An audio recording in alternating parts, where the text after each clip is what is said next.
नमस्कार, बहुत स्वागत है आपका स्पेशल रिपोर्ट में। आपके साथ मैं हूं रितु सिंह और शुरुआत में सबसे पहले बात अमेरिका की, जहां सन सिटी एयरपोर्ट पर बड़ा हादसा टला। लैंडिंग के दौरान रनवे से टकराया विमान का पिछला हिस्सा। रनवे से रगड़ खाते ही चिंगारियां निकलने लगी और पहली लैंडिंग की कोशिश पायलट ने रद्द कर दी। दूसरी कोशिश में विमान की सुरक्षित लैंडिंग हो पाई है।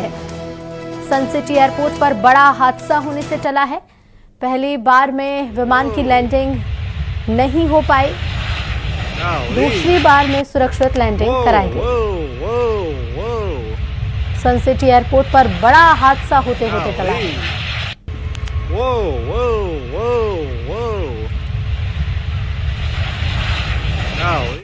और अब तक ईरान जंग में यूएस ने $37 अरब खर्च किए। सीनेट में अमेरिकी रक्षा मंत्री हेक्सेथ ने यह खुलासा किया कि अब तक जंग में $37.5 अरब खर्च हो चुका है। हेक्सेथ ने कहा है कि अब तक जंग में $37.5 अरब खर्च हो चुका है।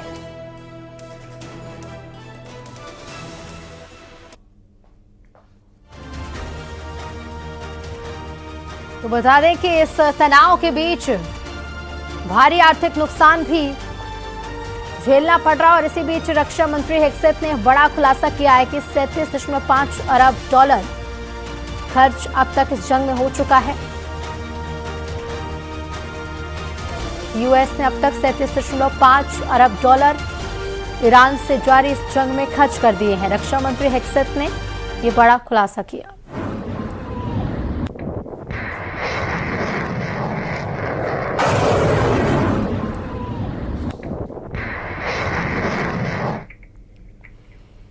ईरान के हमलों में अमेरिकी सैनिकों की मौत से ट्रंप का दिमाग बहुत ज्यादा गर्म हो गया है। उन्होंने धमकी दी है कि ईरान को सबसे भयानक सजा दी जाएगी।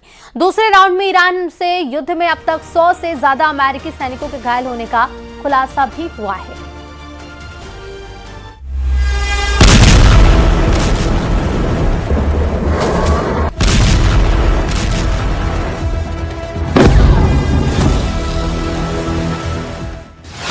ट्रंप ने मान लिया 100 सैनिकों को ईरान ने दहलाया।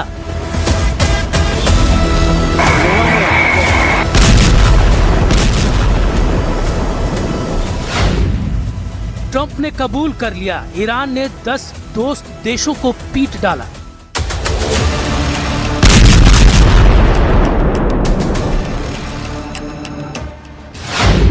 अमेरिका ने ऐलान किया अब ईरान बचेगा या उसका एटम बम।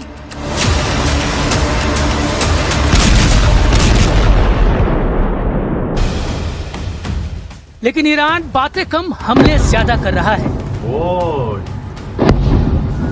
ईरान ने फिर से कुवैत के एनर्जी और पानी के इंफ्रास्ट्रक्चर पर भीषण बमबारी की है। कुवैत ने जानकारी दी कि उसके बिजली और डिसैलिनेशन प्लांट पर भयानक हमला हुआ है। लगातार चौथे दिन ईरान ने कुवैत पर कहर ढाया है। कुवैत की तरह ईरान 5 देशों को कुचल रहा है। लेकिन अमेरिका की मार भी बड़ी डरावनी है। सुपर पावर ने अपने विनाशकारी हथियारों को युद्ध में झोंक दिया है।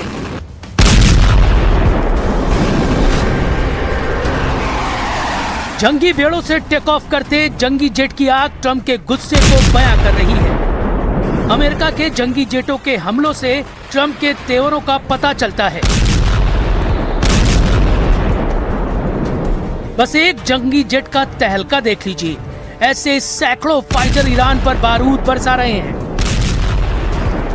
ये हमले इतने सटीक हैं कि बचने की कोई गुंजाइश नहीं है।